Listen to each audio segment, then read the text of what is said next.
po natin sa umaga po ito, who cares if a sinner goes to hell? Yan. Tanungin mo nga yung katabi mo sa oras nito, ikaw ba may malasakit ka? Ay, ito magandang tanong to. Sabihin mo sa katabi mo, ganito, seryoso, maging tatawa ka. Ngayon tatawa, hindi naman nakakatawa to eh, pero magiging mukhang katawa-tawa lang pag tinanong nyo. Okay? Tanungin mo sa katabi mo, pag napunta ba ako sa impyerno, malulungkot ka? Hindi nyo natatawa, oh. Yun nga gusto ko mangyari, may impyerno ka. Di ba? O ano ibig sabihin nun? Ibig sabihin, kasama ka doon. Pumunta ka doon kasi wala ka pala sa akin eh. Kasi inibig ko naman, impyerno, bahala ka eh. Ikaw naman gumagawa ng masama eh. O, ikaw naman yung ayaw maglingkod sa Panginoon, ikaw naman yung tamad sa Panginoon, may impyerno ka. Hindi kailangan, we need to have an extra care for them. Tayo mismo, di ba? Yung huwag natin kukonsintihin kung ano man yung mga bagay na mali sa buhay po natin. At dapat po na lagi po natin i-repent sa Panginoon kung meron man po tayo mga pagkakamali sa buhay sapagkat kailangan tayo po mismo malaman natin na mahirap ang buhay po sa impyerno. Yan. Okay? Umpisaan po natin. Fearful and often forgotten text. Ito po yung kumagay parang nakakatakot na topic, nakakatakot na pag-usapan. At openly, ito po yung kinakalimutan na aral na kung saan ayaw itapik ng pastor kasi baka nga naman matakot yung mga miyembro at tuluyan na mawala sila sa kanilang pagsamba sa Panginoon. Bakit po ba nakakatakot to at kinakalimutan? Because fearful because of the subject is hell. Kasi ang topic po natin dito, pag-uusapan po natin dito is about yung impyerno. At alam naman natin na any one of us here ayaw mapunta sa impyerno. Kaya lang, ang problema po dito, hindi po kasi yung isipan natin na ayaw naman po pala natin mapunta sa impyerno, pero yung ginagawa natin ay nakadesign para sa impyerno. Kaya nga kung mapapansin po natin dito, let us give people to open to their mind. Mabuksan yung kanilang kaisipan dito na kung ayaw nila sa impyerno, dapat ipakita mo sa kanila na hindi talaga ganito ang dapat na ginagawa natin. Yung pagbagay na nakadesign sa impyerno. Amen? Amen. Kaya nga kung ayaw mo sa impyerno at ayaw mong pag-usapan itong mga bagay nito, gumawa ka ng mga bagay na nakadesign sa langit. Fearful because of the speaker, Jesus. Kasi ni Jesus, alam niyo po ba, pag nakausap natin si Jesus, i-tolerate us. Hindi niya talaga sasabihin sa iyo, okay, pwede ba naman yung ginagawa mo? Pwede ba yan? Hindi. He rebuke us directly. Sasabihin niya sa iyo, mali ang ginagawa mo at kailangan talikuran mo yan. Ganun po sa Panginoon. At hindi niya po talaga sasabihin sa atin na, okay, sige, papahintulutan kita ngayon, pero sa susunod, hindi mo na gagawin. Hindi po ganun. Kailangan actually, pagka talaga nakaharap mo na ang Panginoon at sinuway ka ng Panginoon, kailangan sumunod ka na talaga sa Panginoon. Or else, you lose His grace. We lose that grace that given for us by God. Okay, forgotten because most have chosen more pleasant text. Karaniwan po sa pag-aaral, ang gusto po ng mga miyembro, yung pong mga masarap lamang sa kanilang pandinig. Yung mga kaaya-aya lamang na mapapakinggan nila. Ayaw nila napapakinggan yung nasasagasaan yung kanilang mga kasalanan. Nasasagasaan yung mga maling pamumuhay nila. Nasasagasaan yung kanilang pagkatao, yung kanilang lifestyle. Nasasagasaan yung kanilang attitude. Ayaw po ng mga tao po yan. Kaya ang gusto lamang po nila pakinggan pagdating sa pakikinig ng salita ng Diyos, sa pagdating sa mga aral, ay yung mga kaaya-aya lamang na marinig po nila. Kaya nga po naman, makalat po ngayon yung tinatawag na prosperity preachers. Yung po nagpapahayag lamang na yayaman ka, pagpapalain ka ng Diyos, uunlad ang kabuhayan mo, suswerting ka sa buhay. Yun naman po yung mga parang, alam niyo kung bakit? Kasi takot po sila na maubusan ng mga miyembro. Sa atin po, alam niyo, tayo po ay lumalagay sa katotohanan ng ating Panginoong Jesucristo na kahit masaktan ka dito, kailangan malaman mo ang katotohanan na mahirap ang buhay sa impyerno. Di ba kung mapapansin po natin, dito pa alam po sa lupa, nahihirapan ka na eh. Umaangal ka na, ang init, wala tayo pambayad ng kuryente, hindi man na tayo makapag-aircon, kasi mahal ang billings. Pag nag-aircon tayo, di ba nahihirapan na tayo, dumadaing na tayo. And what more doon, sa impyerno, na talagang hindi tayo makakatingin ng kahit konting hangin at kapatak patak ng tubig. Kaya nga ayaw pakinggan po ng mga tao po itong mga aral na ito. Pero alam niyo po ba, mas mainam na pakinggan mo na itong aral na ito about dito sa hell sapagkat para na sa ganon tayo po mismo yung makapag-isip agad hanggang hindi pa huli ang panahon. Forgotten because most had chosen more pleasant text. Bakit po? Sabi po dito, di ba? Talagang nililibot po nila itong mga aral nito dahil mas gusto nila pakinggan yung mga kaaya-aya lamang at gusto nila mapakinggan. They aim now to make people feel better and successful. Yung parang motivational Christian lamang tayo. Okay, maganda po na tayo yung minomotivate pagdating po sa mga bagay sa pamumuhay po ng Kristiyano. Pero I tell you the truth, hindi po doon tayo nakabasa kundi ang basihan po natin is to save our soul. To save any soul. Na kailangan po na makapagligtas po tayo. Kasi it is useless to have this church. It is useless to preach the gospel. It is useless to bring them to Jesus kung hindi tayo magliligtas ng kaluluwa. Yun po ang kahalagahan kung bakit po tayo nandito. At hindi mahalaga kung yumaman ka man, hindi mahalaga kung maghirap ka man, hindi mahalaga kung maging feeling better or successful in life. Hindi mahalaga yan. Kundi ang mahalaga, yung makalayo tayo at makaiwas tayo sa apoy ng impyerno. Amen! Yung sermons have to do with saving souls from hell. Ito po yung nararapat na dapat na itinuturo at lagi pong ipinapahayag sa templo ng ating Panginoong Jesucristo. Yung may kinalaman sa pagliligtas ng kaluluwa. Kaya nga, kung papansin po natin ngayon, are you interested about this teaching? Amen. Tayo po ba ay mayroong interest na makinig po ng mga bagay patungkol sa impyerno? Amen. Amen? Amen. Pero parang bakit natatakot na agad kayo, no? Pero po talaga, no, nakakatakot. Lalo na't malalaman mo na po, ito palang ginagawa ko papunta doon. So, mas maganda yun, napapaalalahanan po tayo na umiwas agad, ano po. Kasi kung sabihin po natin, abutin po tayo ng pagkakataon na yun, na hindi tayo nagpagbago, ano mangyayari sa atin? You better to know that these things kaysa mahuli ang lahat. Amen? Okay. Konti na lang po talaga ang nagpapahayag tungkol po sa impyerno. Kaya mapalad pa rin po tayo kasi binubuksan pa rin sa church po natin yung mga aral na ito. Okay. Ano po ba ang tanong po dito? Who cares if sinners go to hell?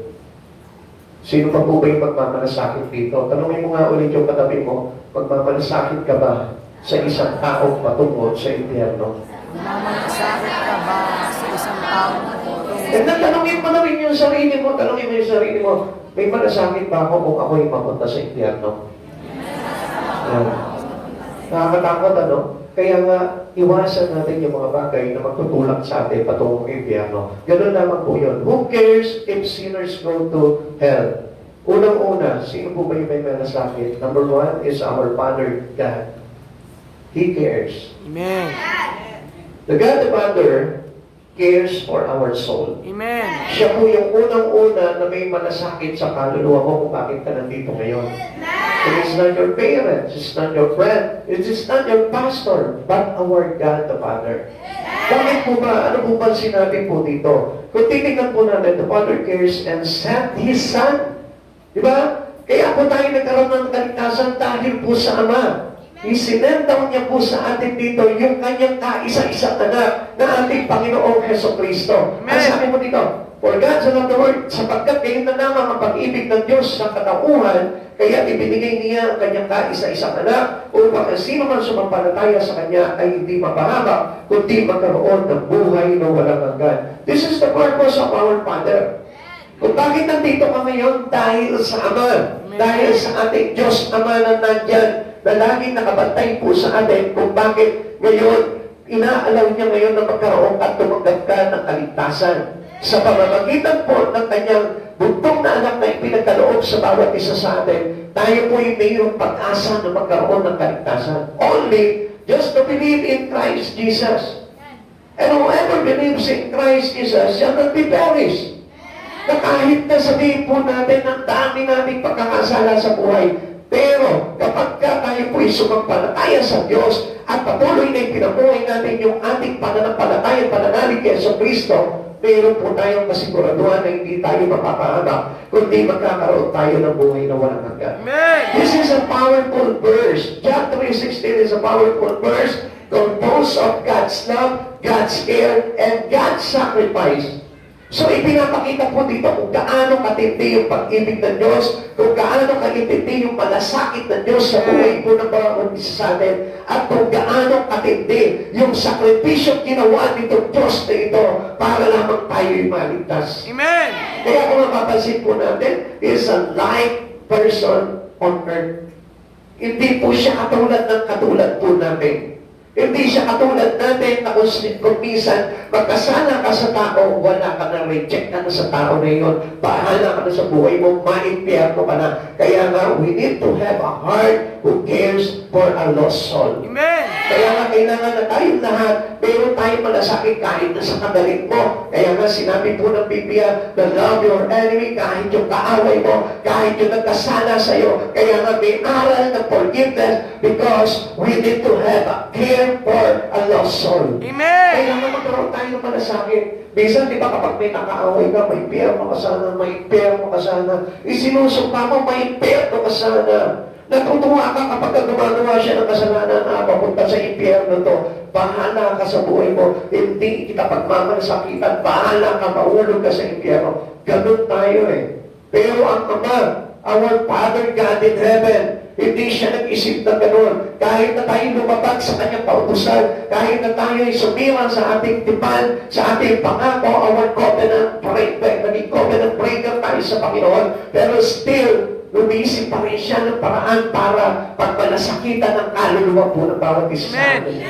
Dati kaaway tayo ng Diyos.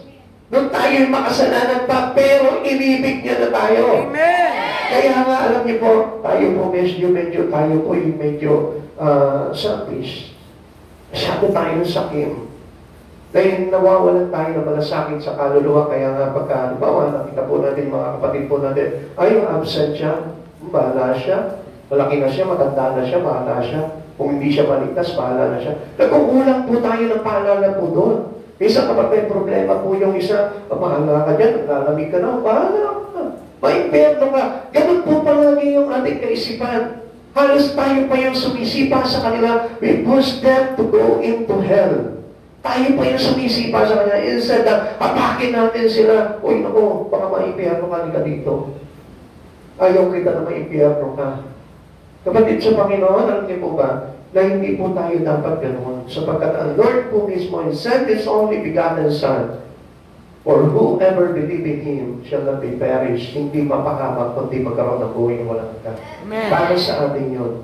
Para sa atin na sumasampalataya sa Panginoon, ibinigay ng Panginoon yung bagay na yun para hindi tayo mapahamak. Then, sino tayo para magpahamak ng kapwa natin? Kaya nga kailangan magkaroon tayo ng malasakit sa isa't isa po sa atin, especially doon sa mga nawawala pagdating sa Panginoon. Amen.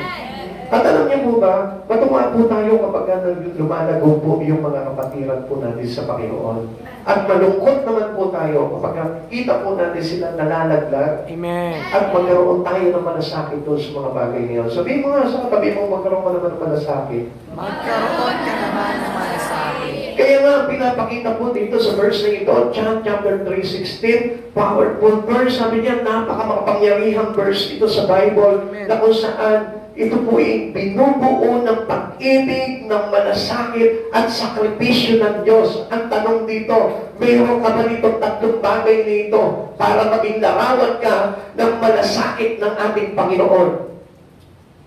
Para maging larawan ka na ikaw ay mayroong malasakit sa kaluluwa ng isang tao. Meron ka ba dakilang pag-ibig? Meron ka ba dakilang pagmamalasakit at dakilang sakripisyo para makapagligtas? The Father cares and sent His Son. Sabi po dito, pinakita po dito ng Ama na inantog niya sa atin yung kanyang kaisa-isang anak para tayong lahat ay maligtas. Amen. Paano mo ba ito? Paano nagmalasakit po sa atin ang Diyos Ama? Bethlehem Stables, cry, the Father cares.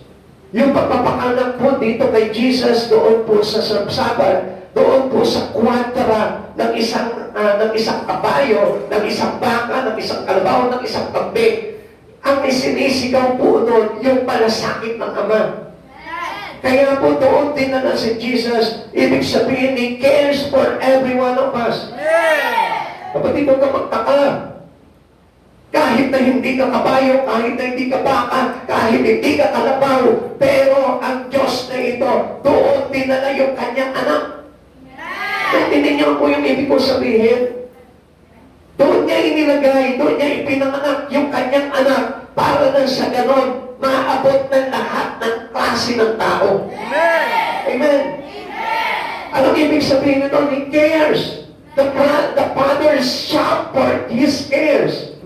Sinisigaw niya, kaya nga tayo paminsan, di ba? Ayaw natin sa kwadra ng Diyos. This is the stable of God. Ito pong lugar na ito. Kaya nga kuminsan, maraming tao ayaw. Bakit? Kasi makatituon. Hindi ako mapakali pag nandun ako. Parang gano'n ang nilalarawan ko dito. Pero why you are here today, instead of having this important appointment outside, di ba? Nandito ka ngayon, instead na banding time mo sa pamilya mo, nagsasaya kayo ng pamilya mo, nagkakainan kayo. Pero bakit nandito ka ngayon? Kasi ang gusto ng Lord talaga, ipadama sa iyo yung malasakit niya. Amen. Kaya ka nandito palagi. Amen? Calvary's cross, Christ, the Father cares. Yung pagpagkapako ni Jesus doon sa cross, ang isinisigaw po nito, yung malasakit niya sa bawat isa sa atin. Amen. Kaya sino po tayo na sasabihin natin, iniwan na ako ng Lord, pinabayaan na ako ng Panginoon. Kailanman hindi tayo pinababayaan ng Panginoon. Amen. Kaya He's actually telling His truth in the words in His book, Hebrews chapter 13 verse 5. Nasabi niya po doon, I will never leave you nor forsake you. Ba? You don't need money. Sabi niya po ganun dito, huwag kayong magmukhang salapi. Sapat na tayo po'y mayroon Diyos na nagsasabi sa atin, hindi ko kayo iiwan ni pababayaan. Kaya nga, alam niyo, napakaganda po talaga ng malasakit ng Diyos para po sa atin. He's taking care of our soul. Na kahit na ano yung pinagagawa mo sa buhay na ito, kahit na sabihin mo ngayon na sa oras na ito, ay para bagang nawawalang kalanggana sa pakikinig na salita ng Diyos, but still, He cares for you. Amen. Sabihin mo nga doon sa katabi mo, may malasakit sa iyo, Lord. Sakit sa iyo, Lord. Hindi ka ba natutuwa? Hindi ka ba natutuwa? Ano, hindi naman natuwa eh.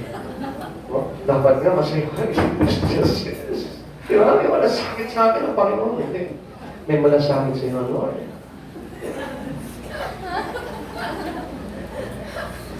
So yan, joy, di ba? Eh, paano ka sabihin sa inyo katabi mo ngayon, may impyerno ka? Paano ka? May impyerno? Eh, sabi nga sa iyo kanina, may malasakit sa iyo, Lord. O sabihin mo sa kanya, pagka hindi umitin mo, may malasakit sa iyo, Lord. May malasakit sa iyo, Lord. Pag hindi natuwa yan, sabihin mo sa kanya, may impyerno ka.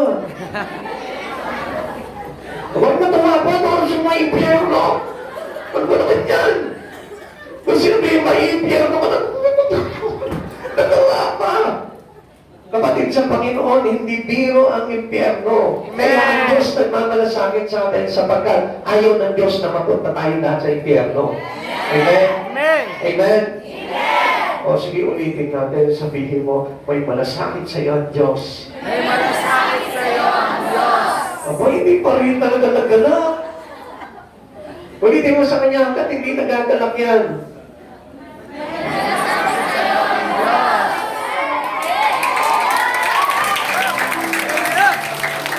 Sandali, tanong lang ako. Kung sa mga hindi nagagala kapag sinabi, may problema ba kayo? Di ba kung minsan pag may problema ka, lagi naman ganyan ka lang yun. Kaya alam niyo, kaya bumibigat ang buhay natin. May papahayag na ang Lord na pagpapala sa buhay natin. Malungkot pa rin tayo.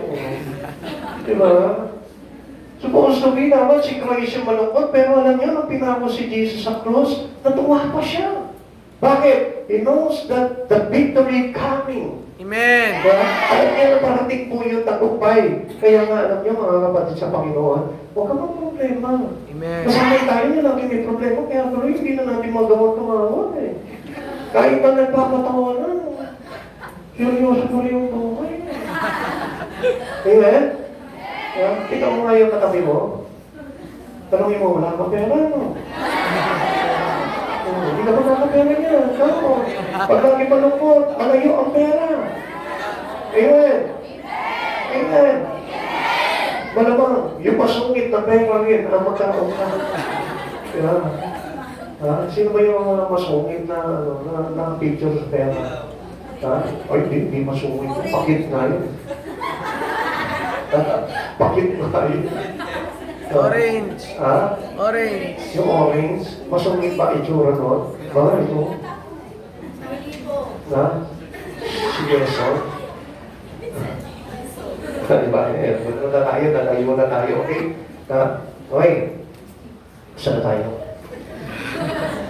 May malasakit po ang Diyos sa atin. Kaya magkaroon po tayo ng kagalakan sa buhay. Dahil ang Diyos po talaga, isinisigaw palagi sa atin ng Ama. He cares for us. The Father cares for us. Kaya nga, wala pong dahilan para malungkot po tayo eh. Every one of us has a chances para po tayo tumanggap ng kaligtasan. Kaya, ikaw mismo, maging kaligtasan ka ng kapwa mo. Long way for Christ return, Christ the Father cares. Kung bakit ang tagal, no? Ang tagal pa bumalik ng Lord, no? Minsan, sinisigaw na natin dito, the coming of Jesus soon return, and the coming of Jesus near to return, near to come. Lagi natin sinisigaw, Jesus near to come, Jesus near to come. Sinisigaw natin, malapit na tumating ang Panginoon. Wala, ay, tagal pa eh. Alam niyo kung bakit matagal na tumating ang Panginoon? Because of the Father cares. Sinisigaw niya, may malasakit ako sa inyo. Magsipaganda kayo.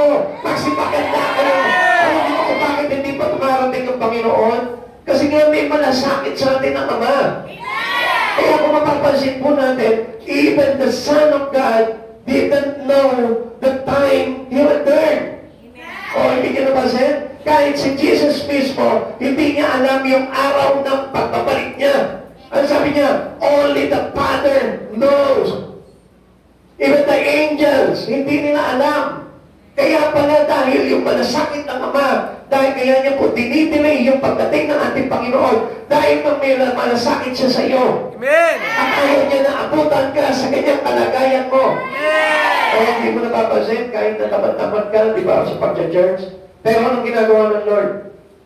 Pinipilit ka ng Panginoon na mag-church kasi may malasakit sa iyo ang ating Panginoon. Amen. Kaya alam niyo kung isa, kaya pinapahaba pa ng Diyos yung kanyang pagbabalik. Kasi gusto ng Diyos na ito na ipadamay yung malasakit niya sa atin. Kaya wag po natin kung maging parang we gotta be mockers to this coming of Christ. Hindi po dapat tayo yung kumagay tumutulig sa, sinasabi nila, sinisigaw nila, this 2024, yung darating ng Panginoon, wala naman ako nakaramdaman. I tell you, it's showing His care for us. Kaya nga kung meron kayong mga mahal sa buhay na wala pa sa Panginoon, sabihin mo, para bumalik na, Lord, bumalik ka na sa Panginoon. Totoo po yan. Kasi hinihintay ng Lord na mailigtas din yung pamilya mo eh. Kaya lang, alam nyo, tayo po yung walang malasakit eh. Kaya nga kailangan tayo rin po mismo, magkaroon tayo ng malasakit sa mga kaluluwa. It is not only the mothers taking care of our soul. Even us. Na na-receive natin yung kaligtasan sa Panginoon. Ikaw din mismo magkaroon ka ng malasakit. Nakikita mo yung asawa mo, wala pa sa Panginoon, hindi mo dalhin sa church. Yung anak mo, wala pa sa Lord, ayaw mo dalhin sa church. Yung mga kaibigan mo, yung mga ka-office mate mo, ayaw mo dalhin sa church. Magmalasakit ka because the Father that created every one of us has taken care of our soul. Amen. At sino tayo na wala tayong pakialam sa kaluluwa ng iba? Naintindihan po natin? Amen. Galing po tayo sa Diyos Ama. So, ibig sabihin, kung galing ka sa Diyos Ama, dapat sana adapted po natin yung espiritu at puso ng Diyos na mayroong malasakit sa Diyos, sa kaluluwa. Amen. Buti po sana kung galing tayo sa unggoy. Diba? Ang malasakit lang ng unggoy, magkaroon ng saging. Hindi tayo ganon. What do I mean here? Hindi ka onggoy para magkaroon ka na naman ng malasakit sa mga pansarili mo lamang. Amen. Amen? We belong to God. We are created by God. Kaya kailangan na tayo magmalasakit din sa kaluluwa ng iba. Ang sabi po ng Diyos po dito, para pinatunayan niya po sa atin na mahalaga po tayo at may malasakit siya sa atin. The one who cares for the falling sparrows cares about keeping souls out of hell. Kung itong mga ibon na ito may malasakit ang Diyos at hindi niya pinababayaan na mahulog, tayo po pa kaya? So many, mas mahalaga tayo sa mga maya, mahalaga tayo sa mga ibon. Kaya po, masigit na may malasakit ang Diyos para sa atin. Kaya ayaw niya tayong mahulog sa impyerno. Amen. Kaya nakita niyo kung gano'ng kakulit ang Diyos. Minsan, di ba kapag tinatamad ka mag-church, ang Lord kinukumpit ka parang, mag-church ka! Mag-church ka! Pumunta ka sa church! Hindi ka niya tinitigilan. Even yung Wednesday, hindi niya talaga tinitigilan sa'yo. Na di ba palagi kang kinukulit, tumating ka na sa ng Wednesday service. Bakit? Kasi ayaw ng Diyos na malaglag tayo. Amen. Kung ang ibon mismo, mahalaga sa ang Panginoon po yan. Ipinagbibili sa dalawang sentimo. Pero ano? Pinapahalagahan ng Diyos at hindi niya pinababayaan na mahulog mula sa kanyang pagtipad, bumagsak. Amen. Tayo pa kaya na napakahalaga sa ating Panginoon. Mateo chapter 10, verse 29 to 31. Hindi man ipinagbibili sa halaga ng isang salaping tanso ang dalawang maya, gayon man kahit isa sa kanila ay hindi nahuhulog sa lupa kung hindi kalooban ng inyong Ama. At kayo maging ang mga buhok ninyo'y bilang niyang lahat, kaya huwag kayong matakot, higit kayong mahalaga kaysa maraming maya. Bakit pa tayo mahalaga sa mga ibon? Kaya nga, gusto ko malaman mo, huwag mong sasayangin itong pagkakataon na ito na dapat po palagi na pinapahalagahan natin yung malasakit ng Diyos sa buhay mo. Amen. Minsan kung mapapansin po natin, di ba, ang kulit ng Lord, no? Wednesday, matid kayo, Wednesday, matid kayo. Pero tayo naman, di ba, blue pa rin tayo. Ayaw pa rin. Ayaw pa rin natin pagbigyan ng Panginoon sa buhay natin. Ang layo kasi, gabi na kasi yung wala na akong masasakyan. I tell you one thing, may malasakit ang Diyos at hindi ka pababayaan ng Diyos. Kung ang mga ibon na ito, sabi nga po gano'n dito, hindi niya pinababayaan ang malaglag. Tayo pa kaya? Kaya nga ayaw ng Diyos nito na tayo po ay maimpyerno, kaya gumagawa siya ng paraan para ipamalas na atin yung kanyang malasakit. Kaya nga nag-extend ng Lord ng mga gawain eh. Kasi ayaw niya na para mawala ka sa Kanya at tuluyan ka ng kainin ng sanlibutan ito. Na katulad na nangyayari sa maraming tao, kinain na sila ng sistema ng sanlibutan. Kaya ano nangyari? Nawala na ang halaga ng Diyos sa buhay nila. Ang nakikita na lang nila na may value sa buhay nila, yung mga bagay na nandito na lamang sa mundong ito. Amen. Amen. Hindi niyo napansin? Hindi niyo po ba napansin yun? Ikaw hindi ka pinagbibili. Ang mga maya pinagbibili. Pero, hindi mo ba nakikita yung sarili mo mismo pinagbibili mo? Amen. Sa paano paraan ko pinagbibili yung aking buhay? Pinagbibili mo sa sanlibutan. Amen? Hindi niyo napansin? Alipin na tayo ng sanlibutan. It's supposed to be dapat malaya tayong lumilipad sa presensya ng ating Panginoon. Amen. Kaya nga ano sabi ng Lord po sa ating, huwag kayong mag-alala sa mga bagay na inyong kakainin, daramitin at susuotin, iinumin. Sapagkat sapat na ang isang alalahanin sa isang araw. Diba, kuminsan na sa isang araw, ang dami mong alalahanin sa katerba. Sabi ng Lord, isang alalahanin lang sa isang araw, okay na. Eh ikaw, kung papansinin natin sa buhay po natin, dami mong alalahanin. Ako, yung ulam namin mamaya, papasahe, pampaon bukas, ganito. Pati yung next year na papayarin mo, iniisip mo na. Wala ka lang ginawa, kundi mag-alala. Kaya nangyayari po dito, nakalimutan mo na ang Diyos may malasakit pala. Amen. Kapatid, may bubulong ako sa iyo. Dahil marami kang utang, may malasakit ang Diyos sa iyo. Di mo napapansin, gumagawa ng paraan ng Diyos sa buhay mo. May karamdaman ka, gumagaling ka.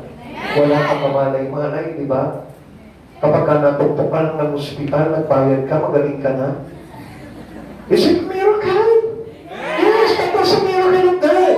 Wala kang ginagawa sa iyo yung doktor, nagbayad ka lang ng consultation fee, gumaling ka na. Hindi ka natanong ka dyan.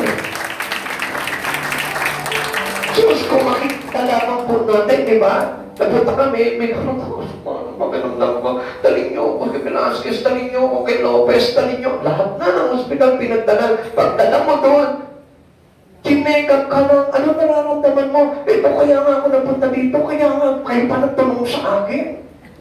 Ano ang sakit mo? Ba't kayo nagtatanong sa akin? Kayo yung doktor. Kaya nga ako napunta dito para tanongin kayo kung ano ang sakit. Tapos anong gagawin sa iyo? O sige, tignan namin, kunin namin yung blood pressure mo. Oh. Yeah. Tignan mo yung mata. Oh, okay naman. O sige, magbayad ka ng consultation fee. Check up. Oh, bayad ka, uwi ka na. Magaling na ako. Hindi niyo napansin yun? Because of the cares of the Father for us. Malasakit ng Diyos ang tawag po doon. At hindi lamang po natin makikita yan dahil puno-puno tayo ng alalahanin. Sabi ng Lord, only one worry. Amen. Isang alalahanin lang sa isang araw. Amen. Kasi pag sumobra ka sa alalahanin, makakalimutan mo na may Diyos pala na nagsusupply ng bagay sa buhay mo. Amen. Sabi mo, alalahanin ako yung bukid ko, yung baka ko, yung asawa ko.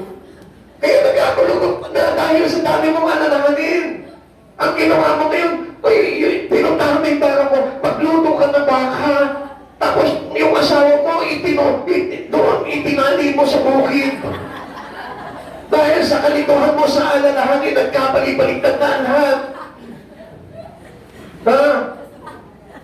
Amen. Pati yung anak mo na isang cup mo tuloy sa niluluto mo. Nagkagulo-gulo na eh. Kaya nagkakagulo yung isipan natin at hindi nagpapunch na maayos because of our worriness. Amen. Minsan tinatanong mo, Sister Mary Ann, kaya pa ba natin? Kaya yan. Kaya na, paguluhin mo lang ako ng isip, sabi ni Sister Mary Ann. Buti may isip ka ba? Ha? Kasi alam nyo, if we believe in God, di tayo matatakot eh. Amen. Because we all knows how the Father God taking care of us. Kaya higit pa tayo sa Maya, sabi niya po gano'n. Kaya nga po, huwag po tayong matakot. Amen. Amen. Sabi mo ulit sa tabi mo, may malasakit sa iyo ang Diyos. May malasakit sa iyo ang Diyos. Oh, yan na naman eh. Hindi na naman nagatak eh. Amen. Sabi niya, may malasakit sa iyo ang Diyos. Ano ba yan? Who cares if a sinner go to hell? Number 2 is Jesus is who cares. Mayroon ng ama, mayroon pang anak. Saan ka ba? Ano bang yung ipag-aalala mo sa buhay nito kung mayroong malasakit din sa iyo ang anak? Amen. Amen. Ano po, bakit po? Saan po natin makikita yung malasakit ng anak? He came to seek and save that which was lost. Nandito pala siya sa atin para sa iyo. Nandito pala siya para sa akin, para sa iyo, para sa ating lahat. Amen. Kaya nga, huwag ka na mawala ng pag-asa because God is here. Jesus is here for every one of us. Hindi siya pumunta dito kung bakit gusto niya na mamasyal. Nandito siya ngayon, hindi siya para mag-tour. Amen? Kasi mas maganda na sa langit eh. Hindi mo na iiwanan ng langit eh. Kaya siya nandito ngayon kahit pangit itong lugar na ito dahil mahalaga ka sa kanya. Amen. Because He wanted to seek us sa kalagayan po ng bawat isa po sa atin bilang mga makasalanan at naliligaw sa mundong ito. Kaya siya nandito. Amen? See Jesus reaching out to sinners and you know He cares. Kung papapansin po natin, ano po, sino po hindi nagsabi na nakatagpo niya ng Jesus na ito sa kanyang buhay? Ha? Wala kayo natagpo si Jesus dito? Kuwawa naman itong church na ito. Ha? Hindi mo natagpuan si Jesus sa buhay mo. Sino hindi nakatagpo na ni Jesus? Pakita ka sa kamay, lahat tayo, nandito ka na eh. Kaya lang siguro nagtataka ka, kailan yun? Kailan yun? Yung matuto ka pag-church, sino yun? Amen. Yung matuto kang makinig ng salita ng Diyos, yun na yun. Na-encounter mo natagpuan mo na, nakita mo na si Jesus sa buhay mo, and you know that He cares for you. Kung bakit ka nandito ngayon, kasi nakikinig ka sa Kanya. Amen? At ang hindi mo yung pinakikinggan mo yung salita ng Diyos. Sino ba ako para magsalita sa inyo? Pero, ang pinakikinggan talaga natin dito is the Word of God, and the Word of God is Jesus. Amen. Amen. Kaya kung mapapansin po natin, tayong lahat makasalanan dito. Amen. Meron bang hindi makasalanan dito? Sige ka, magtaas ka ng kamay dito. Tama ngayon. Every one of us a sinner. Romans chapter 3 verse 3. For all, we all sin to God and fall short of the glory of God. So walang sino man sa atin naging matuwid at tayo nagkasala sa Diyos. Kaya kung mapapansin natin, nandito ang Diyos, nakikihalubilo sa atin ang Panginoon. Why? Because in meeting among the sinners, ministering to them, yan ang ginagawa niya. Meron tayong ibang mga kasalanan.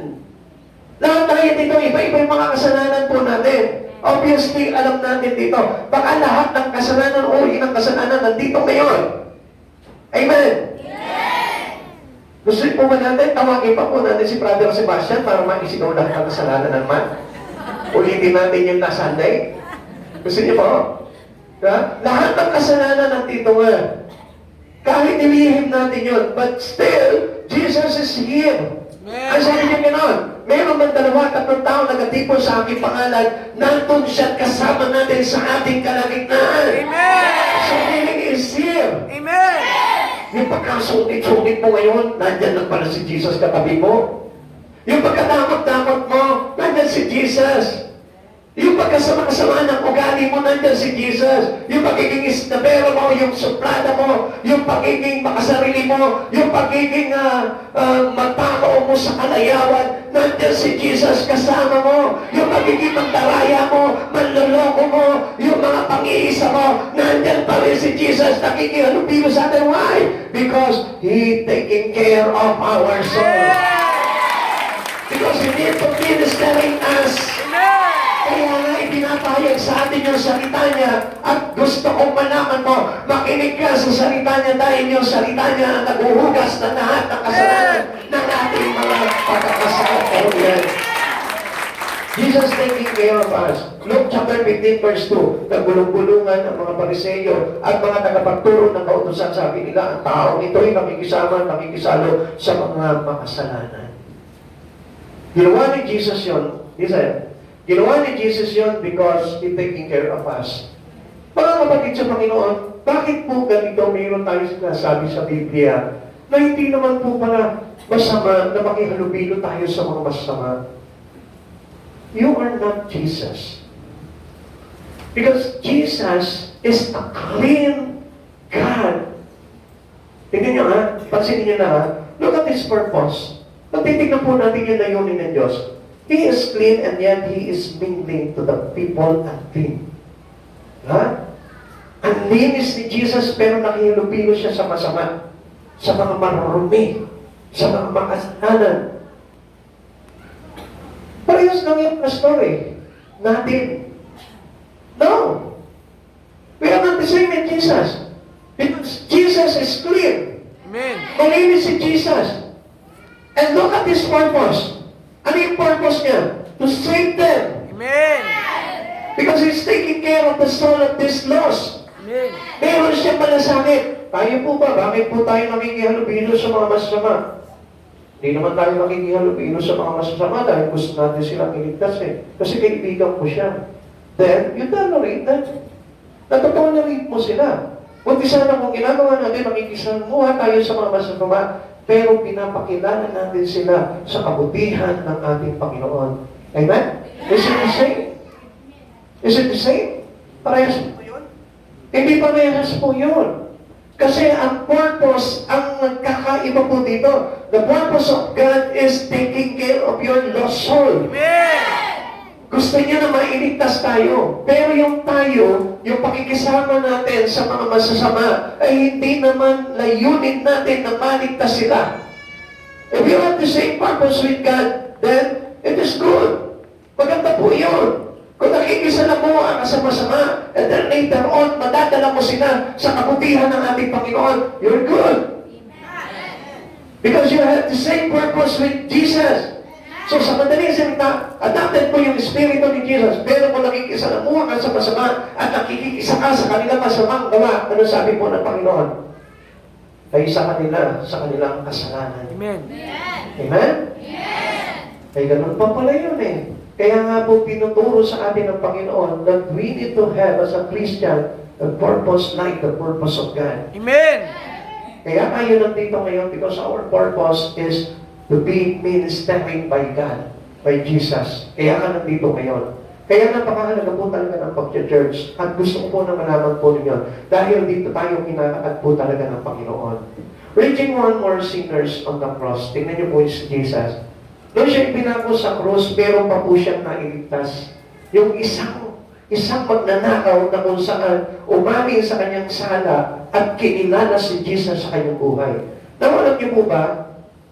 Si Jesus po pilit na hinahalo sa mga makasalanan. Pero alam niyo po ba, pinili din ni Jesus na ihalo siya sa mga makasalanan dahil sa layunin na mailigtas itong mga tao na ito. Now, kung papapasin po natin, ganito din po yung kalagayan po natin. Why Jesus here today? Bakit po ba nandito si Jesus today? Bakit po nandito si Jesus ngayon? Para iligtas tayo. Amen. Kaya nananampalataya sa Kanya at tumatanggap ng ating mga kasalanan. Now, if you are here today, mocking with Jesus, I tell you, you don't have salvation. Amen. Halimbawa ngayon, tinutuyan mo ngayon yung salita ng Diyos na ipinapahayag sa inyo ng Panginoon. Remember yung kanina, sabi niya po dito, Jesus is linked to the sinners, di ba? Nakikisalamuha siya doon sa mga makasalanan. Now, kung nakikisalamuha siya because he need to ministering those sinners. Now, kung nandito ka ngayon, the same with the other thief on the cross, I tell you, you don't have salvation. Dapat maging katulad po tayo nito. Nitong isang nanampalataya at kumilala kay Jesus bilang Panginoon at tinanggap na siya yung makasalanan. Amen. Kaya po tayo nandito sa church, hindi para ipakilala that they are already righteous. Amen? Nandito po tayo para magpakumbaba sa harapan ng Panginoon at aminin sa Kanya yung kasalanan natin at tayo po ay manampalataya na si Jesus ay Panginoon. Amen. Amen. Yun po ang kalagayan po na marami po ang Kristiyano sa mga panahon na ito. Minsan they mock the words. Yun po yung kumbaga parang nagiging larawan nitong tatlo na nakapako sa krus ito. Jesus and the two thieves. Tingnan niyo kung mapapansin po natin dito. Yung isa na ng palataya nagpakubabati namin yung kanyang kasalanan at nakiusap kay Jesus na iligtas siya. At yung isa naman nagtawa. Kung ikaw ang Panginoon, iligtas mo, bumaba ka dyan, iligtas mo yung sarili mo at kayo na rin kami. You want to save his own. Tama? Di ba ganyan po maraming Kristiyano? Gusto niya maligtas lamang yung sarili niya. O, iligtas mo kami. Kung ikaw ang Diyos, iligtas mo kami. Ilayo mo kami sa kahirapan, ilayo mo kami sa karamdaman, ilayo mo kami sa mga bagay na masama. Yun lamang ang gusto natin. Pero, yung pananampalataya, pananalig, na siya yung Panginoon, na hindi dapat natin inuutusan eh. Lord, pagalingin mo ako. Lord, payamanin mo ako. Lord, pasaganahin mo ang buhay ko. Hindi ka nagpunta ngayon because of your selfish purpose. Amen? Hindi tayo nakikihalubilo ngayon sa ating Panginoon dahil lamang sa ating makasariling layunin sa buhay na ito. Amen. Kapatid, kaya tayo nandito ngayon para makiusap kay Jesus. Lord, tulungan mo kami malaya sa pagkakaalipin namin sa kasalanan. Isa akong mga kasalanan na nanampalataya sa iyo na aking Panginoong tagapagligtas. Then, I have the promise of God to you. Ngayon din, sinasabi ko sa iyo, isasama kita sa aking paraiso. Amen. Kapatid, napakalaki po ng pagkakaiba ng bagay niyon. Kaya nga tayo po mismo, let us all be humble to the cares of Jesus into us. Huwag tayo magmalaki.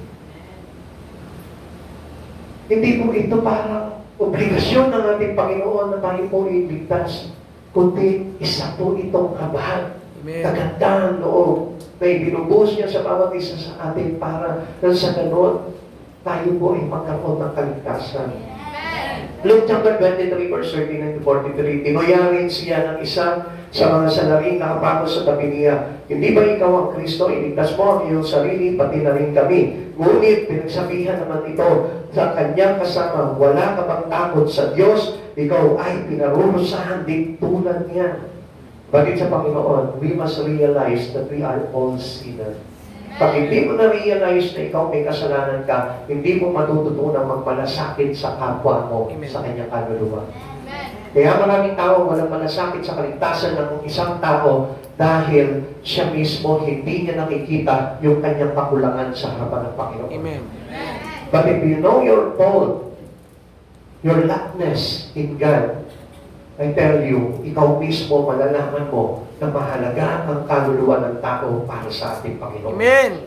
Verse 41, tama naman na tayo iparusahan ng ganito dahil sa ating mga ginawang ngunit ang taong ito'y walang ginawang masama. At sinabi pa rin ito, Jesus, alalahanin mo ako kapag naghahari ka na. Sumagot si Jesus, sinasabi ko sa iyo, isasama kita ngayon sa aking paraiso.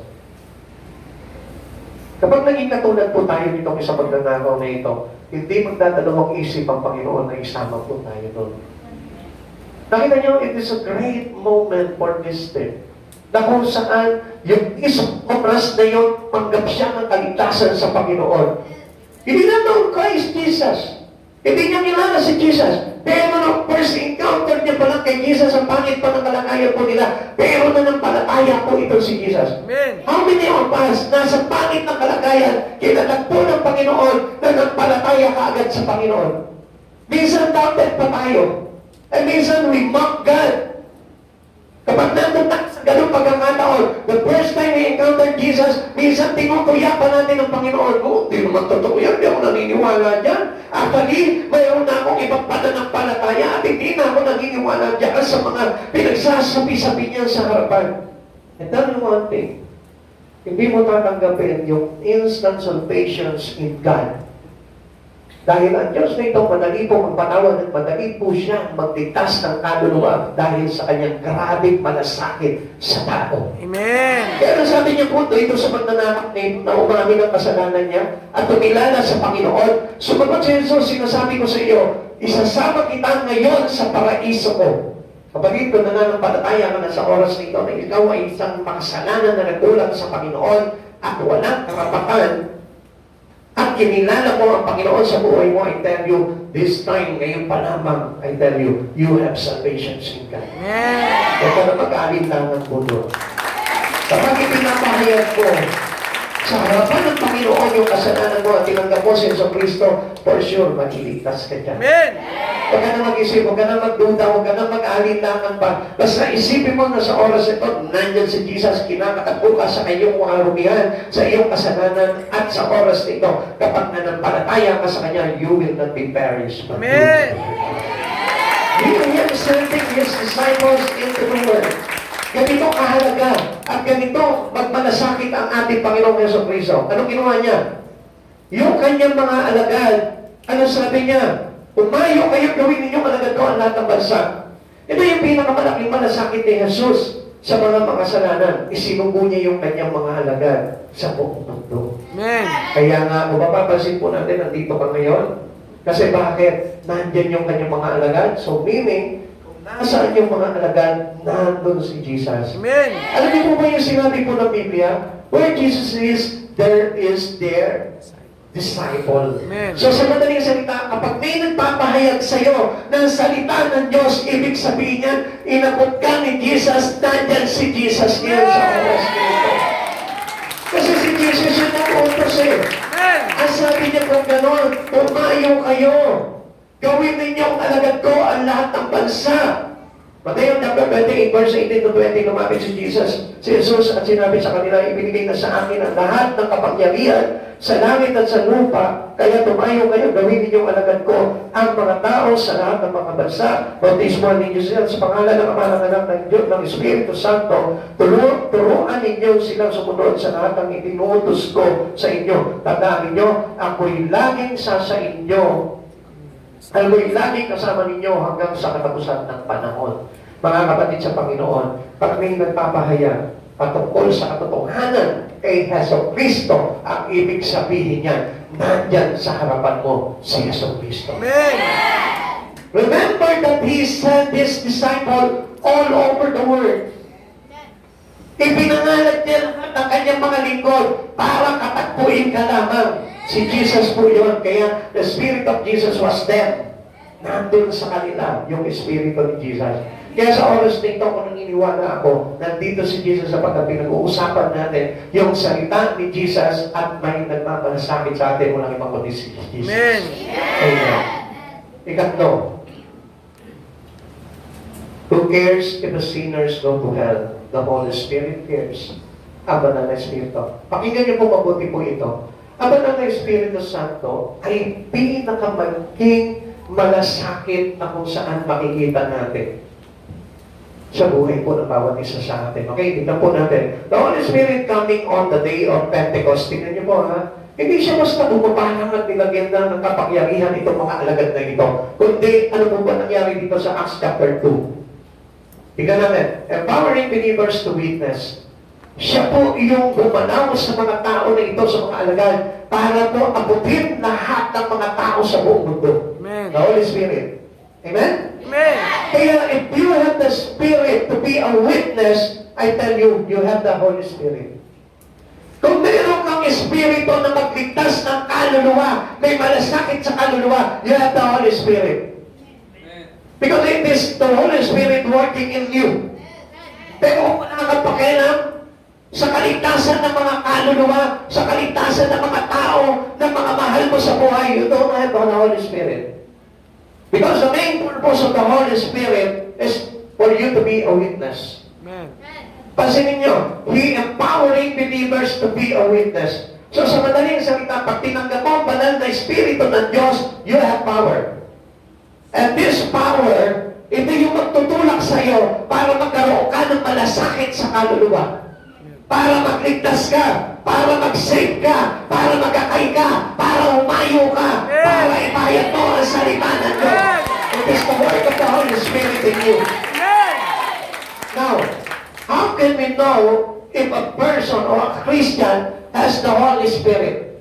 Kapag ginagawa niya itong mga bagay na ito, kapag siya'y humahayo, nag-aakay, nagliligtas ng kaluluwa, may malasakit sa kaluluwa ng isang tao, I tell you, he has the Holy Spirit. Amen.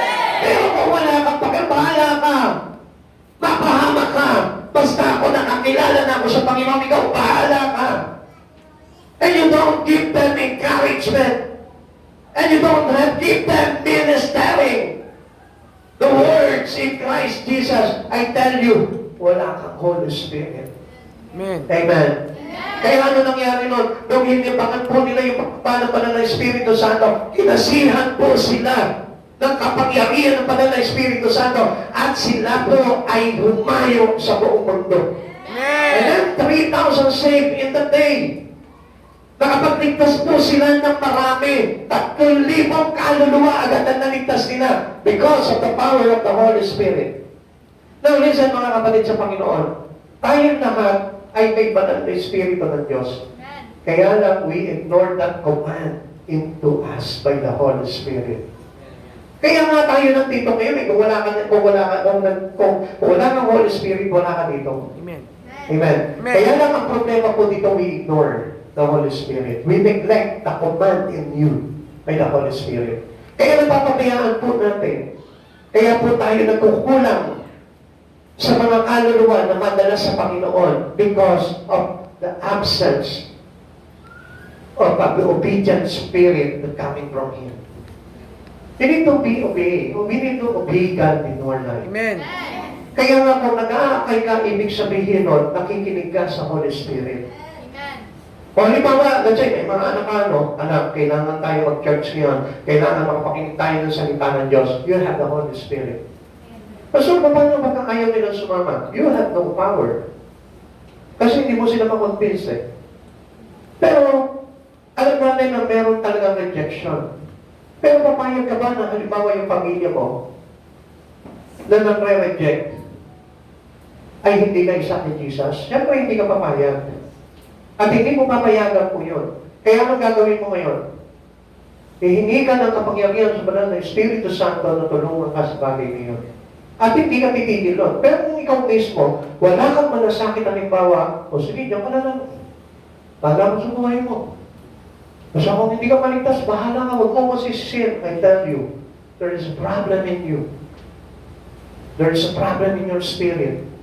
Kasi tayo, binigyan po tayo, binabaan tayo ng banal na Espiritu Santo to ministering those lost souls. Amen.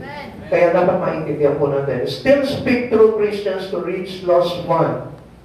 Now, kung papasingin po natin, hanggang ngayon sa atin po, nangungusap pa rin ang banal na Espiritu sa buhay mo. Huwag mo sabihin na itong oras nito, hindi ka binulungan ng Panginoon na magligtas ang kaluluwa.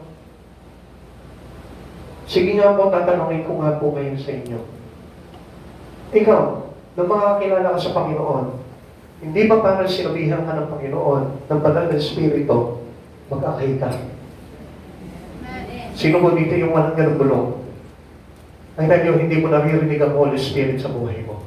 Pero kapag narinig mo yun, nagkaroon ng conviction sa puso mo, oo nga, dapat pala nag-aakay ako. That was the Holy Spirit speaking to you.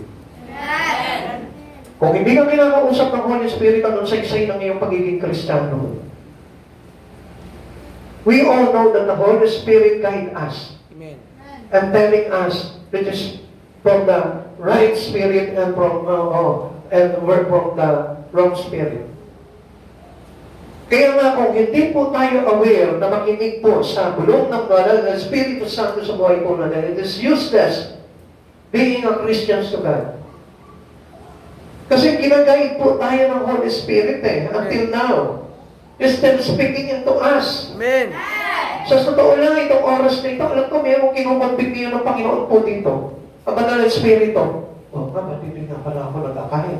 Ba't hindi ko nga pala isinama yung ganito? Bakit nga hindi ko sinama yung kaibigan ko, yung kapatid ko, yung anak ko, yung tatay ko? Kapatid, alam ko, nangungusap ang Diyos sa oras nito dito sa lugar nito. At alam ko, isa man sa atin dito, naririnig ang pangungusap ng Diyos na yan. Amen? Amen. At kung walang ganun pangungusap sa iyo ang Panginoon, ang ibig sabihin niyan, hindi mo na-encounter ang Diyos sa buhay mo. Amen. Hindi ka tinatingan ng power of the Holy Spirit in you. Amen? Kaya nga hanggang ngayon, alam nyo, itinutulak pa rin tayo ng Panginoon na mag-akay. Kapatid sa Panginoon, do not neglect this thing. Mahalaga na sumunod po tayo sa banal na Espiritu ng Diyos. Nandun ka sa bahay, naalala mo, nga pala, sabi nga pala ni Pastor, mag-akay nga po pala kami. Tapos na Holy Spirit, hindi kayo. Amen. Nandun ka sa eskwelahan, nandun ka sa trabaho mo. O nga pala, sabi nga pala ni Pastor, i-minister ko yung mga kaklase ko, yung mga ka-office mate ko. Hindi si Pastor yun. Holy Spirit yun. Amen. Amen? Amen. Siya yung nagsasabi sa atin ng mga karapat dapat natin gawin as a Christian, Amen. believers of Christ Jesus. Sabi po ng Titus chapter 3 verse 5, iniligtas niya tayo hindi dahil sa ating mabubuting gawa, kundi dahil sa kanyang habag sa atin. Tayo iniligtas niya sa pamamagitan ng Espiritu Santo na naghugas sa atin upang tayo ipanganak na muli at magkaroon ng bagong buhay. Kapatid, kung hindi ka nag-aakay, ang ibig sabihin niya, kung wala ka malasakit sa kaluluwa ng ibang mga wala pa sa Panginoon, I tell you, you had the same life yesterday. Amen. Yung pa rin yung buhay mo. So, ibig sabihin niya, hindi pa rin po tayo binago ng ating Panginoon sa mga bagay nito. Amen? Okay. The Holy Spirit is the Lord of harvest. Okay. Kung titignan po natin dito, the Lord of harvest. Pag sinabi ng Lord of harvest, if you have the Holy Spirit, okay, kung po tayo madaya dito, no? Marami kasi nagsasabi, mga Kristiyano po sa panahon po natin ngayon, I have the Holy Spirit. I feel the Holy Spirit. I was filled by the Holy Spirit. Gusto ko ng Espiritu Santo. I tell you, kung meron tayong Holy Spirit, tayo po mismo kaisa doon sa Lord of Harvest. Amen. Pag sinabing Lord of Harvest, nag-aakay na marami yan para sa Panginoon. Kaya those people who filled by the Holy Spirit, hindi papayag yan na hindi magkakay. Kasi ito yung bagay, ito yung purpose kung bakit binabaan yung mga alagad during the Pentecost time. Bumaba po sa kanila yung kapangyarihan, yung mga dilang apoy, para bigyan sila ng kapangyarihan sa pag-aakay. Amen. To preach the gospel in a word. Amen. Para po makapagdala ng mga kaluluwa sa ating Panginoon. Tingnan niyo po ha. Ang Holy Spirit is the Lord of the harvest, bringing convictions to the sinner. Tingnan niyo yung purpose ng Lord dito. Halimbawa, ako nakilala ko yung Panginoon sa buhay ko, bumaba sa akin yung Holy Spirit. As well as, itutulak ako ng Holy Spirit. For example, si nanay, halimbawa, unbeliever pa. Itutulak ako ngayon ng Holy Spirit because the purpose of the Holy Spirit ay bigyan ako ng kapangyarihan to minister. Ibig sabihin, to become a witness, to share the gospel. Ngayon, ito naman Holy Spirit, may kakatagpuin siya naman mga kaluluwa. Pag may meeting kayong dalawa, ikaw na binabaan ng banal na Espiritu Santo, may ipapakatagpo sa iyo, si nanay. Amen. Kunyari, ang believer siya.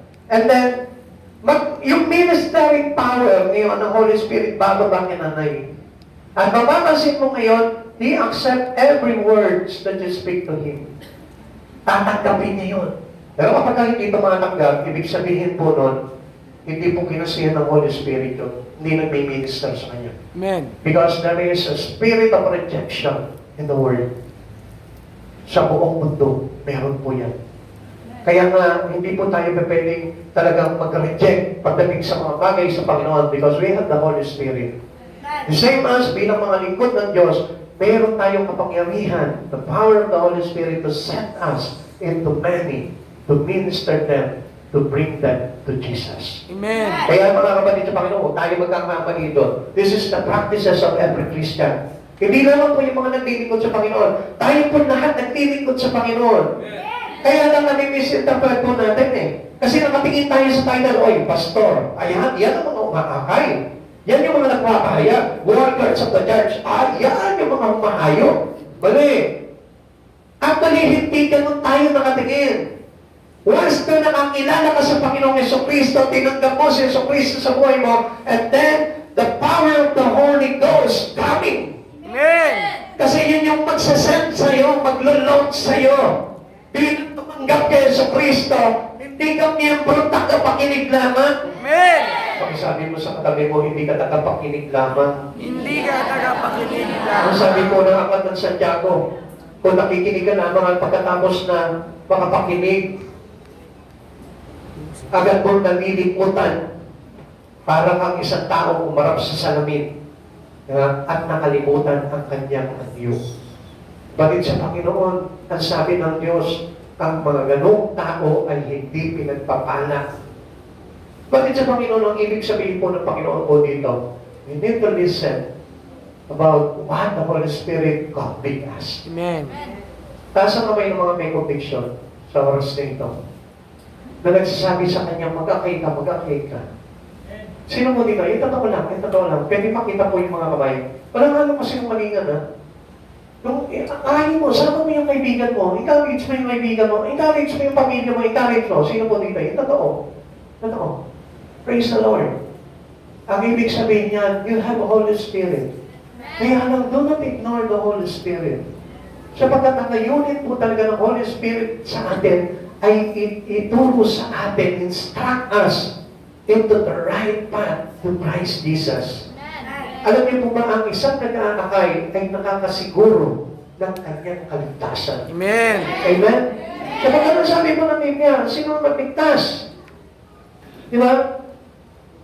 Ang mag-alay ng kanyang buhay alang-alang sa iba ay tatanggap, magkakabit ng buhay.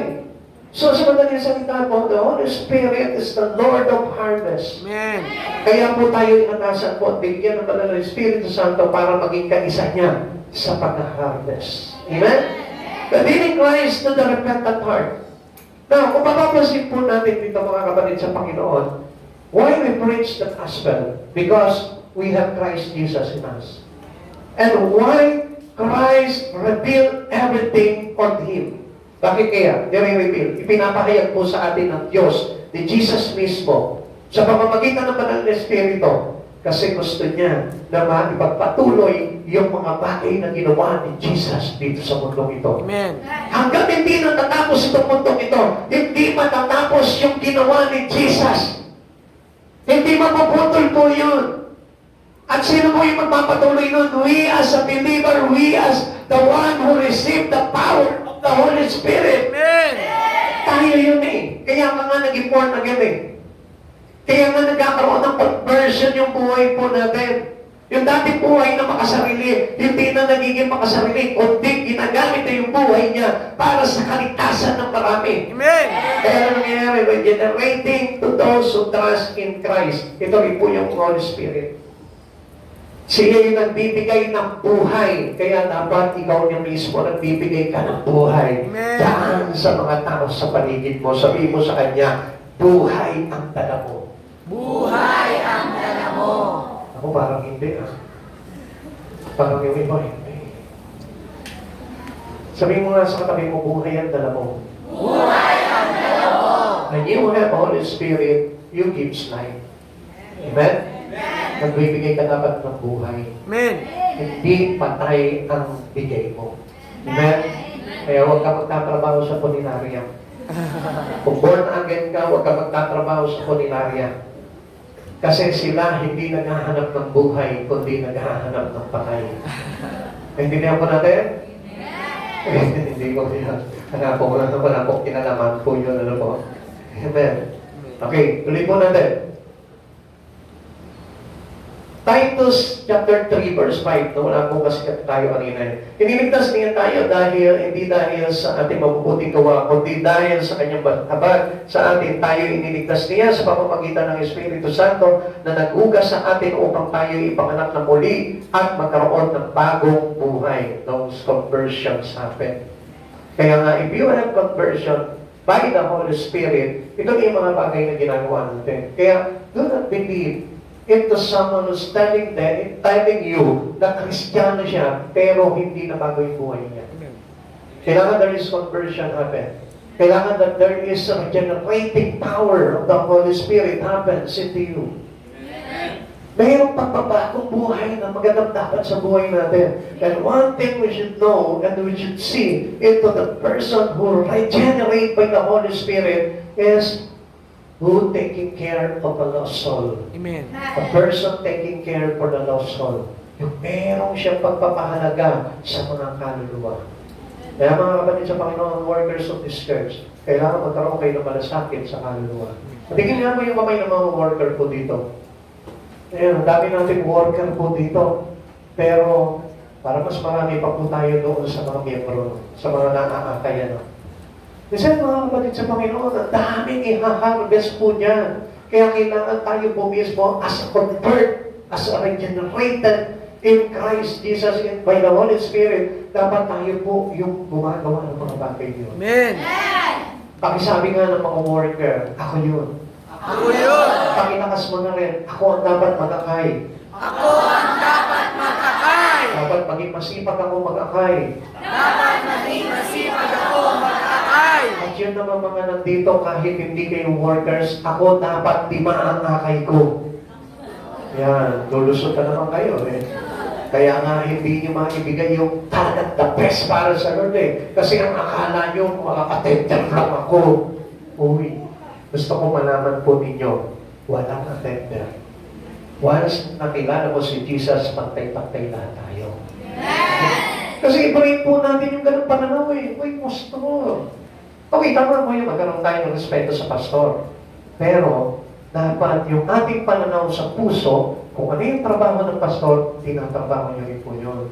Kung ano yung trabaho ng mga worker, ganun din po tayo trabaho.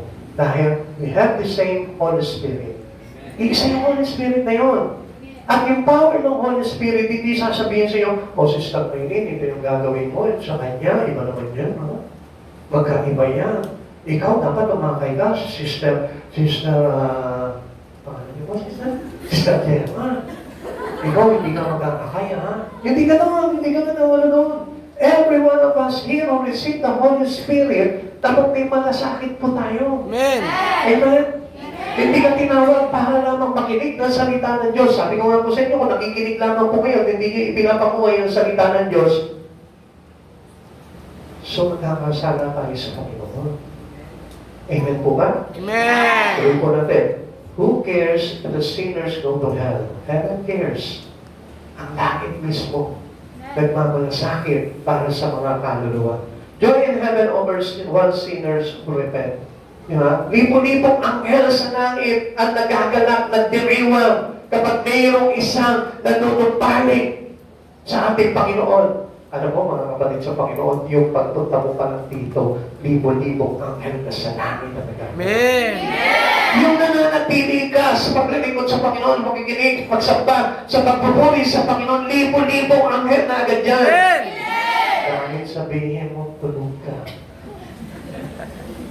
Meron pa rin nagagalak sa langit.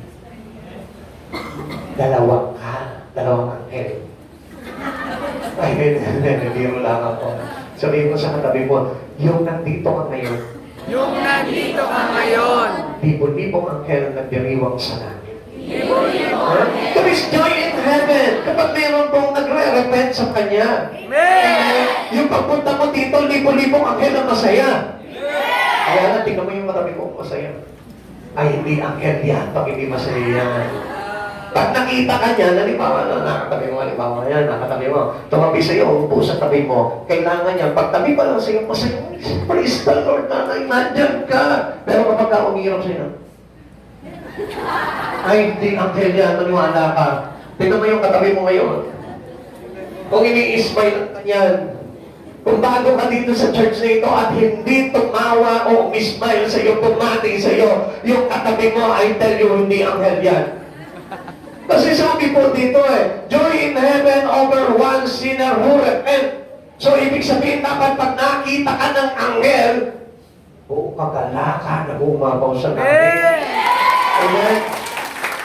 Tignan nyo, sabi po ng Luke chapter 15 verse 10, sinasabi ko sa inyo, ngayon din ang kagalakan ng mga anghel ng Diyos dahil sa isang makasalanan tumalikod sa kasalanan. Kung bakit nandito ka ngayon, dahil ang mga anghel ngayon sa langit ay nagdiriwang sa kagalakan. Amen. Amen. Habang ikaw malungkot ka sa pagkakaupo mo. Bakit ba may malungkot talaga? Pag nakikinig ng salita ng Diyos, bakit may mga malungkot? Ha? Alam niyo kung bakit? Ha? Kasi hindi ka pa nagbabalik loob sa Lord Okay, di ba? Ito, maliwanag na sinabi.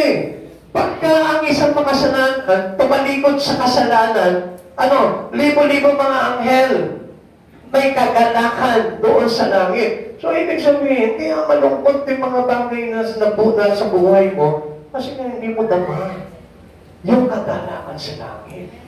Amen? At ang isang tao na mayroong kasi ng banal ng Espiritu Santo na kapag siya'y nanumbalik sa Panginoon, ang buong kalangitan ay umanapaw sa kagalakan. Amen. Amen. Kung ayaw kayo malungkot, sabihin mo sa katabi mo, huwag kang malungkot. Huwag ka malungkot. Di ka demonyo. Di ba? Kasi ang demonyo, pag nakita kang umakyat dito sa church dito, lulungkot na yun. Pero pag nakita ka niyang hindi nag-church, tumatawa. Yes, nandito. Wala siya sa church. Wala mauuto ang pastor niya.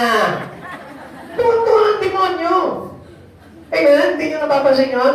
Pero kapag ikaw, papunta ka na, nasa bahay ka, nagbibihis ka na, church na ako, makita mo ba ang meron sa langit? Hallelujah! Hallelujah! Hallelujah! Diba?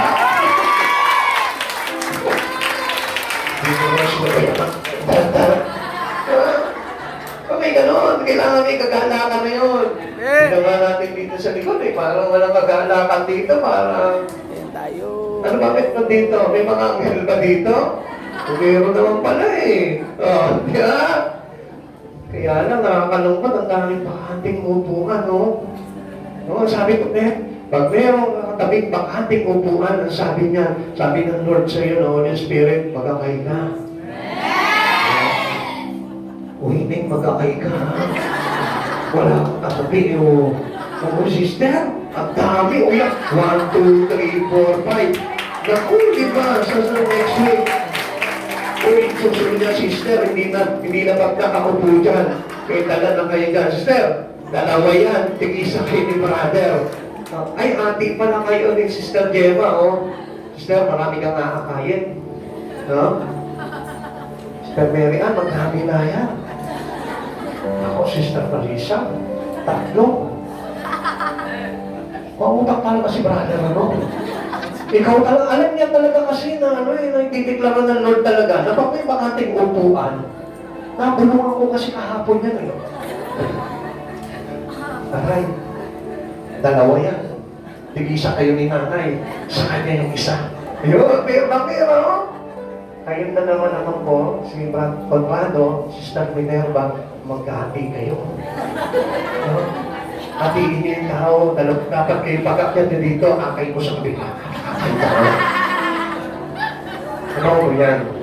Kailangan po yan. Dahil libo-libo ang mga anghel sa langit nagdiriwang. Amen? Every convert brings song of praise in heaven. Alam niyo po ba na kapag tayo po ay nagpapalik loob sa Panginoon, there is a song of praise in heaven. Umakawit ang mga anghel. Amen.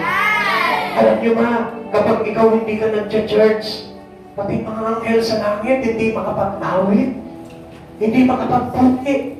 Kapag ikaw mismo choir, hindi marunong umawit sa Panginoon, hindi alam ang lyrics ng kanta, hindi makakawit ang mga anghel.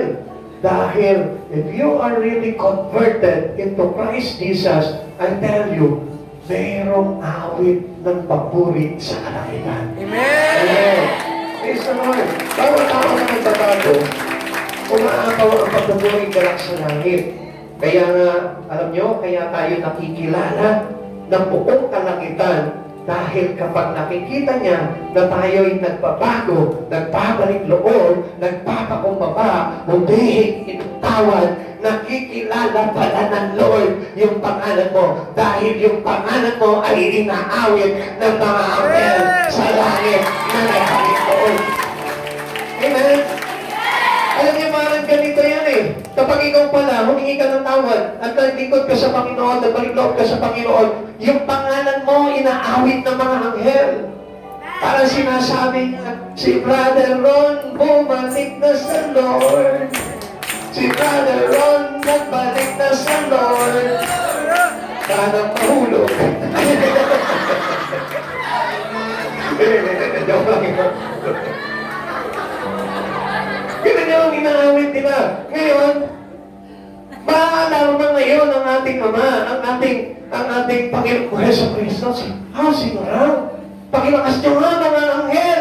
Si Brother Ron, nagbalik na sa Lord.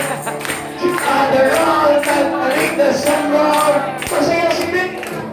Masaya sila. Kaya naririnig ngayon, yung tinig ng mga anghel ng ating Panginoon na nagpupo sa kanyang trono. Si Brother Ron, yung anak ko. Yes! Yes!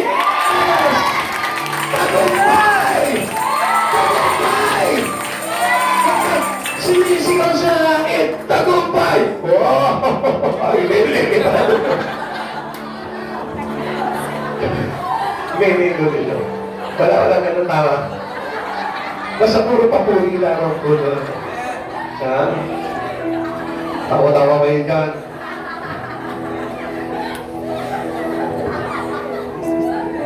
Sige, naman. Sige, nabalik na sa Lord. Sige, nabalik mo naman. Itong batang to, pinubulong ng nanay niya. Ang pangalan ng nanay mo? Si Sister Rosalie, nabalik na sa Lord. Si Sister Rosa, nabalik na sa Lord. Praise the Lord. Alam nyo, napakagandang bagay po yun na makikita mo na yung mga anghel sa langit ang ganang diliwang umaawit sa langit. Dahil sa isang makasalanan na nagpapalik loob sa Panginoon. Nakapalapit sa Panginoon, hindi po hindi biro.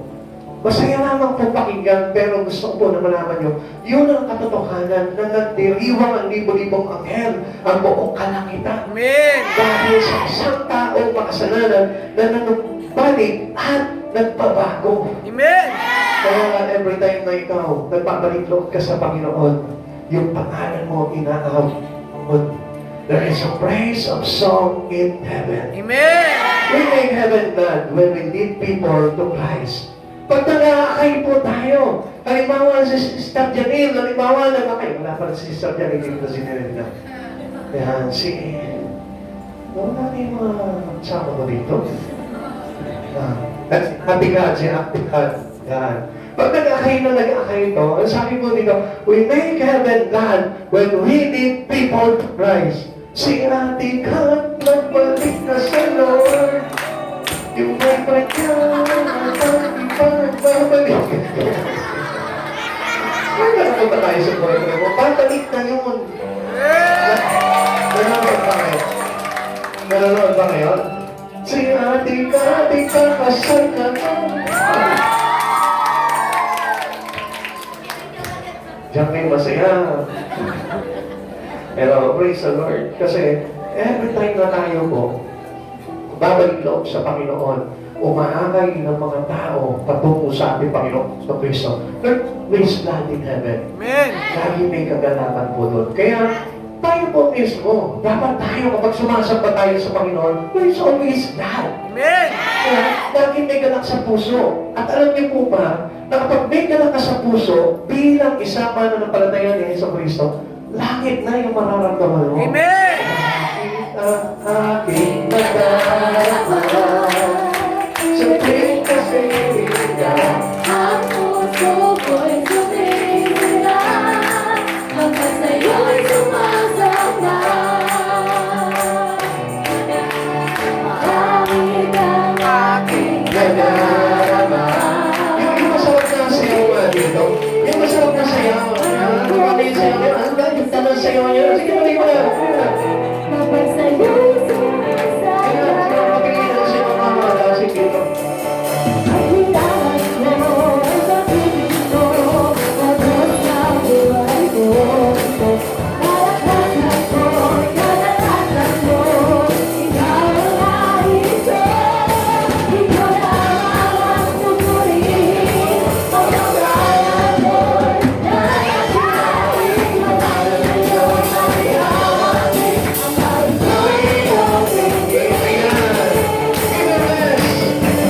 Lawin ang aming nadarama, sa tuwing tumitig ka, ang puso ko'y sumisita.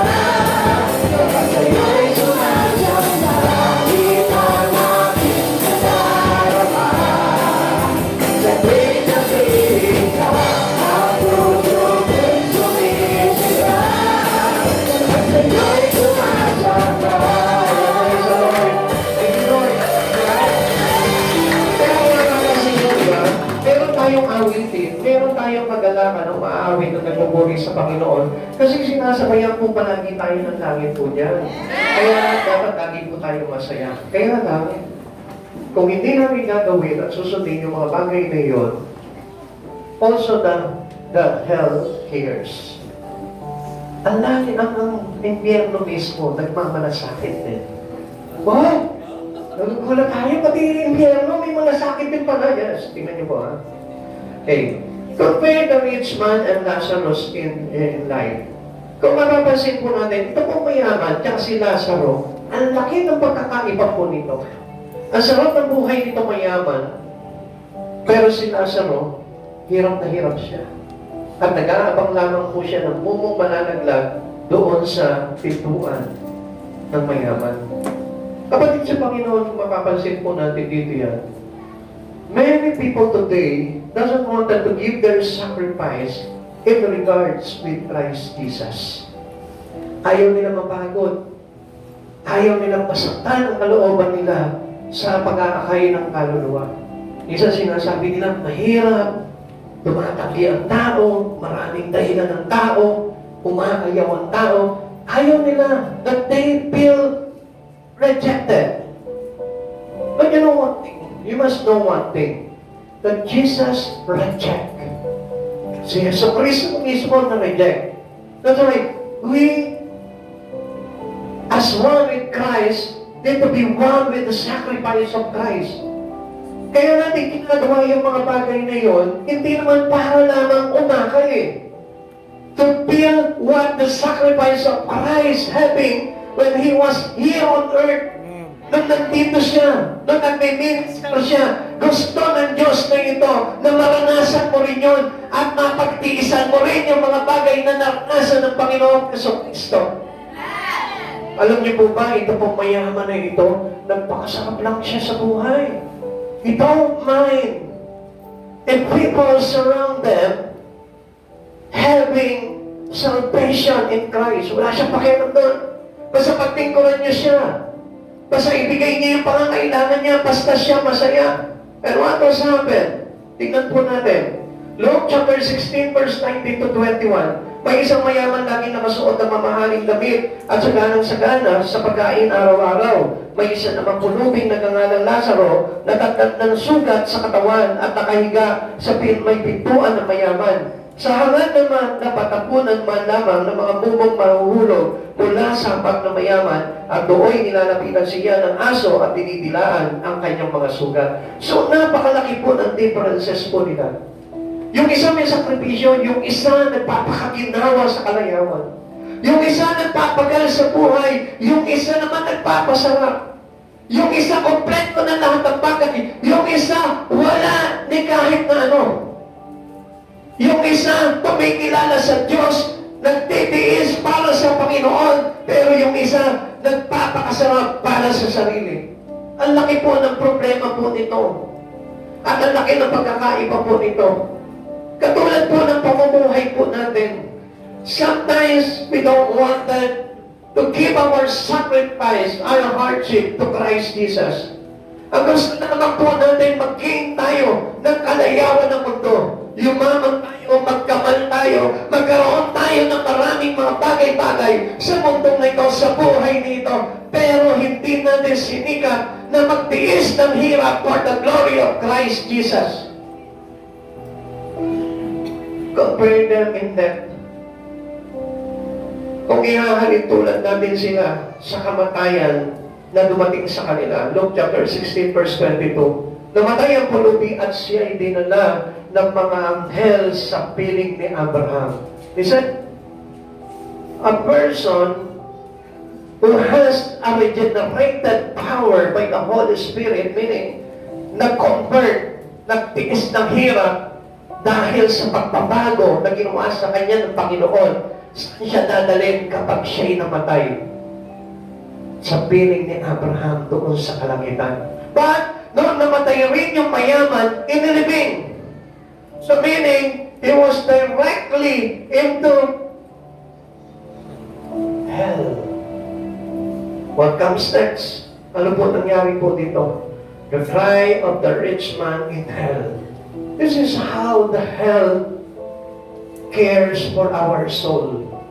Hindi man actually yung impyerno ang may malasakit eh. Kundi yung isang tao na di sinsanay nakakilala na sa Panginoon, pero tinalikuran niya pa yung bagay na iyon. Instead, mas pinili niya pa yung kalayawan ng mundo na ito kaysa magsakripisyo para sa kapangyarihan at karangalan ng Panginoon. Kaya nga kanina sinasabi ko po sa inyo, kung ikaw ay talaga nagbabalik loob ka sa Panginoon at nakikita ng Diyos ng mga anghel sa langit na ikaw ay may kadalakan na nagbabalik loob sa Panginoon, I tell you, your name was written there. Amen.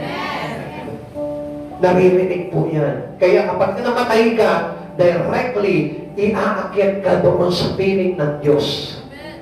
Dahil kilala niya ang pangalan na nanunumbalik sa ating Panginoon at nagsasakripisyo. Ano po yung sigaw po dito mayaman na ito? Send Lazarus! Noon hindi niya pinapansin si Lazaro. Hindi niya tinatapunan ng pansin ito si Lazaro. Instead, alam niyo po sa panahon po natin ngayon, Sometimes Lazarus is taken to you by anyone, by somebody. At sino yung Lazarus na yun yung nagpapahayag sa iyo ngayon ng salita ng Diyos na nagsasabi sa iyo, lumayo ka sa impyerno, layuan mo ang bagay na magdadala sa iyo sa impyerno, tanggalin mo sa pamumuhay mo ang impyerno. This is the cry of the rich man in hell. Kapatid, siguro, there is a spirit that telling us you right now, nagsasabi sa iyo, lumayo ka sa mga bagay na magtutulak sa iyo sa impyerno. This is the cry of the rich man in hell. Magkaroon ka ng malasakit ngayon sa kaluluwa. How can a person have care for his soul, for the soul of others, kung sa sarili niya lamang ay wala siyang malasakit? 5 minutes in hell would make us all concerned for soul. Yung maranasan mo ng 5 minuto na nasa impyerno ka, marahil ikaw rin isigaw na katulad ng rich man, "Send Lazarus to my family! Send Lazarus to my friend! Send Lazarus to my classmate! Send Lazarus to my office mate!" Maaaring isisigaw ko rin yun. Pag naranasan mo na nandun ka ng 5 minuto lamang doon sa impyerno na yun, sasabihin mo, "Panginoon, magpadala ka ng isang tao para magpahayag sa pamilya ko." At alam mo kung sino yun? You are Lazarus to your family, to your friend, to your classmate, to your office mate, to your husband, to your wife, to your parents. Ikaw yung Lazaro na isinisigaw ng impyerno. Kapatid sa Panginoon, meron kang pamilya at ikaw yung nakakilala sa Panginoon bilang parte ng pamilya mo. Kung ikaw man nandito ka ngayon dahil sa isang pamilya o sa isang kaibigan na nag-akay sa iyo, I tell you, it is cried out from hell para mailayo ka sa impyerno. Magpasalamat tayo sa Panginoon sapagkat ang mga tao na ito na ipinadala sa iyo is sinisigaw sa Panginoon, "Send Lazarus to my family. Send Lazarus to my family." Pati ikaw yan. Sa oras na ikaw, nandito ka, nakakakilala ka sa Panginoon. Meron ka mga kamag-anak, meron ka mga kaibigan. Who cares for them if they go to hell? Who cares for your children? Who cares for your friend? Who cares for your parents?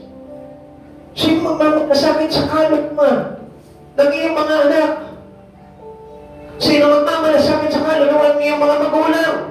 Sino magmamalasakit sa kaluluwa ng iyong mga kamag-anak? No one. Wala na ngayon. Sapagkat hindi na nakatuon yung isipan natin sa mga kaluluwa na wala pa sa Panginoon. Ang ating iniisip na lamang yung sa sarili nating kaligtasan. Even our own family, wala na tayong malasakit. Even to the people around us, wala na tayong malasakit. Basta malasakit na lamang po natin ngayon, yung tayo na lamang ang maligtas. This is worse. Dahil as we receive the Spirit of God, hindi tayo dapat ganun. Dapat tayo po mismo ay magkaroon ng malasakit na hindi mapunta ng kaluluwa ng ating mga mahal sa impyerno. If you love your friend, tell them na mahirap ang buhay sa impyerno. If you love your family, tell them na mahirap ang buhay sa impyerno. If you love your children, tell them mahirap ang buhay sa impyerno. Ilayo mo na sila. Iiwas mo na sila. Pigilan mo na sila. Tanggalin mo sila doon sa daan na kung saan patungo sa impyerno na dinaraanan ng milyon-milyon tao sa buong mundo. Pagit sa Panginoon, this is very critical right now. This is critical because it is happened already. na marami po sa mga Kristiyano na hindi talaga alam ang totoong paglilingkod sa Panginoon. They only know that they getting into church. Ang alam naman po nila, nagsisimba sila, umaawit, nakikinig ng salita ng Diyos. But the real purpose of the Holy Spirit and Jesus and the Father, yun yung pinakamahalaga na matutunan ng bawat isa sa atin.